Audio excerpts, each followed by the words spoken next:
اور ہمارے استاد ڈاکٹر رفیق فرماتے ہیں کہ ہم نے علامہ سے ٹائم مانگا یونیورسٹی کے لیے، لیکچر دے رہے یونیورسٹی میں، ان کا میرے پاس ٹائم نہیں ہے، میں مصروف ہوں، بہت بزی ہوں۔ کچھ عرصے کے بعد بہرحال مجھے پتہ چلا کہ ان کے کوئی دوست تھے تہران میں، ان کا کنسٹرکشن کا کام، تو انہوں نے بتایا کہ ہمارے یہاں جو ہے وہ کنسٹرکشن جو ہو رہی تھی، تو ہم ایسے ہی گئے تو کیا دیکھا، مزدور، تو محرم کے دن تھے، تو دیکھا مزدوروں کے پاس علامہ تقی جعفری مجلس پڑھ، ہمیں خبر ملی تو ہم علامہ اللہ آپ کے پاس، آپ کہتے ہیں میرے پاس ٹائم نہیں، یونیورسٹی سے ہم آپ کو ٹائم مانگ رہے ہیں اور آپ ادھر مزدوروں کی مجلسیں پڑھ رہے ہیں۔ تو علامہ کہتے ہیں کہ میں سڑک سے گزر رہا تھا تو میرے پاس کچھ مزدور آئے اور ظاہراً وہ مجھے پہچانتے نہیں، تو انہوں نے مجھے کہا کہ شیخ ہم مزدور ہیں، ہم محرم کے دن ہیں، ہم ایک بلڈنگ بنا رہے ہیں، ہم اپنے گھروں کو نہیں جا سکتے، لیکن ہم نے اپنے مالک سے اجازت لی ہے کہ ہم چند دنوں کے لیے ایک کمرے کو امام بارگاہ بنا لیں، حسینیہ بنا لیں، ہم نے کالے کپڑا چپڑا لگا دیا ہے، اب ہمارے پاس ممبر ہے،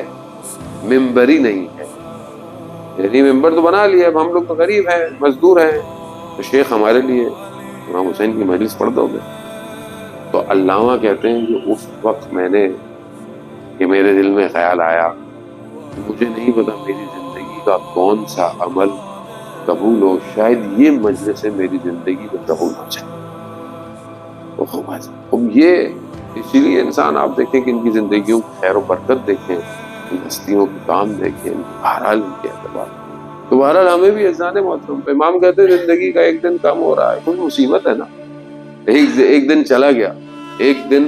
اویل کر سکتا تھا، ایک اپرچونٹی حاصل کر سکتا تھا، خدا کے قریب ہو سکتا تھا، قرآن پڑھ سکتا تھا، گناہوں سے بچ سکتا تھا، لیکن ایک دن ڈراپ، دوبارہ تھوڑی آئے گا، کیا دوسری مصیبت جو ہے وہ کیا ہے؟ امام فرماتے ہیں کہ دوسری مصیبت یہ ہے کہ انسان کو جو ہے وہ ہر روز رزق مل رہا ہے، وہ بھی ہر روز کا ہی ہے، اور اگر حلال ہے تو اس کا حساب کتاب ہوگا، اور اگر حرام ہے تو اس پر عذاب، وہ یہ بھی ایک مصیبت ہی ہے، یعنی اب انسان کے پاس رزق آئے، وہ ایک آدمی بہت مہنگی جگہ پہ کچھ کھا پی کے آ جائے، اور ہو سکتا ہے ایک آدمی صرف سوکھی روٹی سے کھانا کھائے، رزق تو سب کو ملنا ہے، لیکن اب وہ رزق آیا کہاں سے ہے، کیسے آیا ہے، اب یہ خدا اس سے پوچھے گا۔ وہ یہ اگر آپ، امام علی بھی فرماتے ہیں نا کہ اس دنیا کا کیا کریں جس کے حلال پر حساب ہو اور جس کے حرام پر عذاب ہو، ایسی دنیا کا امام کہتے ہیں کہ میں کیا کروں ایسی دنیا کو، یہ بہرحال اس دنیا کا جانے وہ تو معاملہ ہے۔ تیسری اور آخری چیز جو ہے وہ جو سب سے زیادہ بڑی مصیبت ہے، وہ یہ ہے کہ انسان ہر روز آخرت کی طرف جا رہا ہے۔ جیسے آپ ہائی وے پہ چلتے ہیں تو ہائی وے پہ آپ کو، اگر آپ یہاں سے کہیں جاتے ہیں،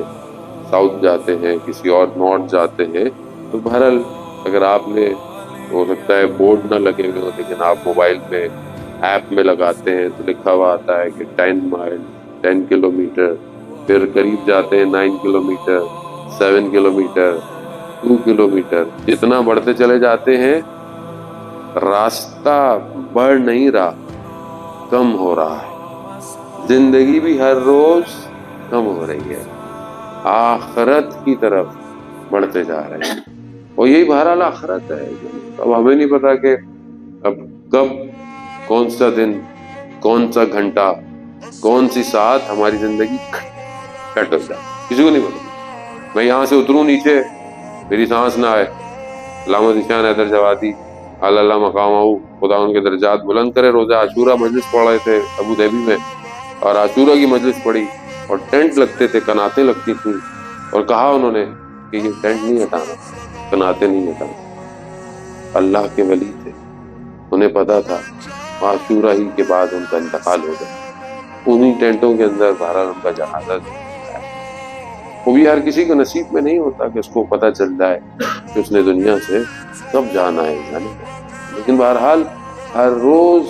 کم ہو رہا ہے. آج میری زندگی ایک دن اور آخرت کی طرف بڑھ گئی. میں ایک دن اور آخرت، تو میں کیا لے کے جا رہا ہوں؟ کیا میں اپنے بوجھ کو ہلکا کر رہا ہوں یا اپنے آپ کو بھاری کر رہا ہوں؟ تو میں تو بہرحال اپنے آپ کو دیکھتا ہوں، خدا نخواستہ آپ کو نہیں کہتا، کہ میں بہرحال ہر روز دنیا میں، زندگی میں دھستا جا رہا ہوں. ہر روز دنیا مجھے اپنی طرف کھینچتی ہے، دنیا اپنی طرف جو ہے وہ پکڑ کے رکھتی ہے. وہ ایک استاد تھے اصفہان میں، عارف بزرگوار تھے، مدرسے کے استاد تھے. پانی کے حوض پہ بیٹھے ہوئے کہتے ہیں اچانک سے اپنے آپ کو مارنا شروع کر دیا. طالب علم آئے، انہوں نے روکا، استاد کیا کر رہے ہیں یہ؟ کہا کہ میں دیوانہ ہو گیا. کہا دیوانے؟ کہا کیوں؟ کہا اگر آپ یہ سوچتے ہیں کہ آپ کی اولاد نہیں ہے تو ہم آپ کی اولاد ہیں، ہم سب اسٹوڈنٹ آپ کی اولاد ہیں. اگر آپ سمجھتے ہیں کہ آپ کے پاس کچھ نہیں تو سب مدرسہ آپ کا ہے. تو کہا میں یہی تو سوچ رہا تھا کہ مجھے 80 سال ہو گئے زندگی کے، نہ میرے پاس کچھ زمین ہے نہ جائیداد ہے. میں نے کہا میں تو بڑا آزاد ہوں، نہ میری کوئی اولاد ہے نہ کوئی اس طرح کی چیزیں. تو میں نے دیکھا میں اپنے آپ کو کہ میں بہت زیادہ سکون میں ہوں. لیکن اچانک سے میرے ذہن میں خیال آیا کہ میری لائبریری میں کچھ کتابیں ایسی ہیں کہ ان کو کوئی ہاتھ لگاتے تو مجھے غصہ آ جاتا. تو میں نے کہا کہ 80 سال میں اپنے دل سے ان کتابوں کی محبت ختم نہیں کرتا. یعنی ہر آدمی کسی نہ کسی جگہ اٹیچ ہے. مجھ سے بولے آپ بہت سارا میں کام کر لیتا ہوں، مطلب میں یہ کر لوں گا، میں اس سے گزر جاؤں گا، میں، لیکن کہیں نہ کہیں میں بھی پھنسا ہوا، کہیں نہ کہیں میری بھی سوئی اٹکی ہوئی ہے. آپ کے سامنے بہرحال میں بہت اچھا ہوں، اور انشاءاللہ کہ اللہ کرے کہ آپ کی اچھائیوں کی وجہ سے ہماری بھی بخشش ہو جائے، اللہ کرے. لیکن انسان خود جانتا ہے کہ وہ کتنا مشکل میں ہے. لیکن جان محترم، ہر آدمی کہیں نہ کہیں گرفتار ہے، کوئی نہ کوئی چیز اس کی پھنسی ہوئی ہے، اسی کو اس کو سالو کر، اور یہی اس کی آزمائش ہے اور یہی اس کا امتحان ہے. آپ یہ نہیں کہہ سکتے کہ پروردگار مجھے کیوں اس مشکل میں ڈال دیا. پروردگار آپ کو اس مشکل کو سنبھالنے کے لائق سمجھتا ہے تو آپ کو ڈالا ہے. اب بعض اوقات انسان اپنی زندگی میں پھڑپڑا اٹھتا ہے کہ یہ پروردگار کیا، میں کدھر پھنس گیا ہوں، یہ کیوں میری زندگی میں ایسا. خدا بعض اوقات آپ کو اس مشکل میں ڈال کر آپ کی مینجمنٹ دیکھنا چاہتا ہے کہ تمہارے اندر کتنی ذہن میں طاقت ہے، کتنی تمہارے اندر وسعت ہے کہ تم اپنی اس مشکل کو حل کر سکو. آیت اللہ نخود کی اس کہانی کہ آپ جانتے ہیں کتنی بڑی شخصیت تھی کہ جنہوں نے وہ بعض اوقات ہم عمل بھی کرتے ہیں نا، سورہ کو نماز کے بعد جو ہے وہ آیت الکرسی پڑھتے ہیں، صلوات پڑھتے ہیں، قل واللہ احد، اور جو ہے وہ ایک قرآن کی آیت بھی پڑھے وہی میں یتق اللہ. وہ بہرحال یہ عمل جو ہے وہ آیت اللہ نخود کی سوانی سے ہے کہتے ہیں. انہوں نے امام خمینی کو دیا تھا، کیونکہ امام خمینی نے ان سے پوچھا تھا کہ کیمیا جو ہے وہ کیمیا گری یعنی سونا بنانے کا عمل جو ہے وہ دے دے، کیونکہ وہ بہت بڑی شخصیت تھے آیت اللہ نخود کی سوانی. وہ لوگوں کو نخود کہتے ہیں دانے کو، چنے کا جو دانہ ہوتا ہے، وہ چنے کا دانہ لوگوں کو دیتے تھے جن کی اولاد نہیں ہوتی تھی. اس لیے ابھی بھی ان کے مشہد مقدس میں جہاں ان کی قبر ہے ایک پلر کے نیچے سین فولاد میں، وہاں بھی آپ دیکھیں ہر وقت خواتین خاص طور پہ بیٹھی ہوئی سورہ یاسین پڑھ رہی ہوتی ہے، کیونکہ وہ بہرحال مشہور تھے، ایک نخود دانہ دے دیتے تھے اگر کسی کی اولاد نہیں. درجہ ان کا بہت تھا کہ وہ ہاتھ لگائیں تو سونا ہونا ہو جائے اس طرح، لیکن انہوں نے وہ نسخہ دیا کیمیا کا. وہ ان کا شاگرد کہتا ہے کہ میں ان کی خدمت میں گیا تو وہ رو رہے ہیں، گریا کر رہے ہیں. میں نے کہا استاد گریا کیوں کر رہے ہیں؟ کہا خدا نے میرے درجہ بڑھا دیا ہے، میرا لیول انکریز ہو گیا. تو کہا تو اس میں تو خوش ہونا چاہیے، اس میں رونے کی کیا ضرورت ہے. کہا کہ میں اب جس درجے میں پہنچا ہوں مجھے اب سمجھ میں آیا ہے کہ جب کوئی میرے پاس مشکل لے کے آتا تھا اور میں اس کی مشکل کو دعا کر کے ختم کر دیتا تھا، کیونکہ دعا قبول ہوتی تھی. وہ مشہور تھے کہ کوئی ان کے گھر کا دروازہ کھٹکھٹا دے ان کی مشکل حل ہو جائے، وہ اللہ نے مقام دیا. کہا کہ میرے پاس کوئی آتا تھا میں دعا کرتا تھا اس کی مشکل حل ہو جاتی. لیکن اب جس مقام پہ میں آیا ہوں وہاں مجھے یہ سمجھ میں آیا ہے کہ وہ جو اس کے اوپر مشکل تھی وہ اللہ کا فضل تھا اس کے اوپر، اور میں دعا کر کر اس کے فضل کو ہٹا دوں۔ وہ انسان بہرحال اپنے آپ کو مشکل میں دیکھے، خدا کی بارگاہ میں شکر بھی کرے کہ پروردگار تو نے مجھے اس قابل سمجھا، تو نے مجھے اس مشکل میں ڈالا ہے تاکہ میں بہرحال اس مشکل سے اپنے آپ کو نجات دوں۔ رمضان محترم آئے مبارک رمضان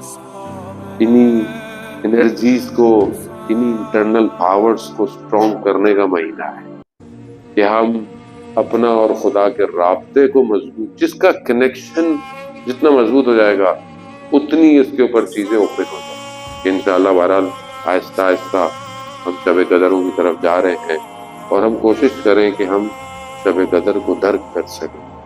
وہ رات کی جس میں بہرحال پروردگار نے قرآن کو اتارا ہے، وہ رات کی جس میں اللہ کے ولی پر ساری چیزیں نازل ہوتی ہیں، ہم اپنے آپ کو اس شب کے لیے تیار کریں اور آہستہ آہستہ تیار کریں۔ بہرحال خدا کی بارگاہ میں دعا کریں، پروردگار امام زمانہ کی ظہور کو تعجیل عطا فرما، ہمیں ان کے ناصروں، ان کے مددگاروں میں شمار فرما، حاضرین محفل اور مجلس کی تمام توفیقات میں اضافہ فرما، ان کی تمام جائز خواہشات کو اپنی بارگاہ میں قبول و مقبول فرما۔ پروردگار ہم خطاکار ہیں، گناہ گار ہیں، اور ان گناہوں کو اس مہینے میں پروردگار معاف فرما، جہنم کی آتش سے نجات عطا فرما، تمہارے مرحومین کی مغفرت فرما، اہل بیت کی شفاعت نصیب فرما۔ بہت سارے لوگ بیمار ہیں، مریض ہیں، حاضرین میں بھی ہوں گے آپ کے دوست احباب رشتے دار، مجھے بھی کئی لوگوں نے کہا ہے کینسر کے مریض ہیں، شوہر بھی مریض ہیں، بچے بھی، بہرحال پروردگار تجھے واسطہ محمد و آل محمد کا ان سب کو شفائے کاملہ اور عاجلہ عطا فرما، بے اولادوں کو اولاد صالح اور نیک عطا فرما۔ پروردگار جو بے گناہ اسیر ہیں انہیں جلد سے جلد رہائی عطا فرما، اور جو مقروض ہیں ان کے قرضوں کو غیب سے عطا فرما۔ پروردگار ہم پر اپنے فضل و کرم اور بے انتہا کرم کو جاری اور ساری فرما، ہمارے وقت کے امام سے ہم سے راضی فرما۔ اللہم ارزقنا زیارت الحسین فی الدنیا والآخرہ وفی الآخرہ، صلوات بیت محمد و آلہ۔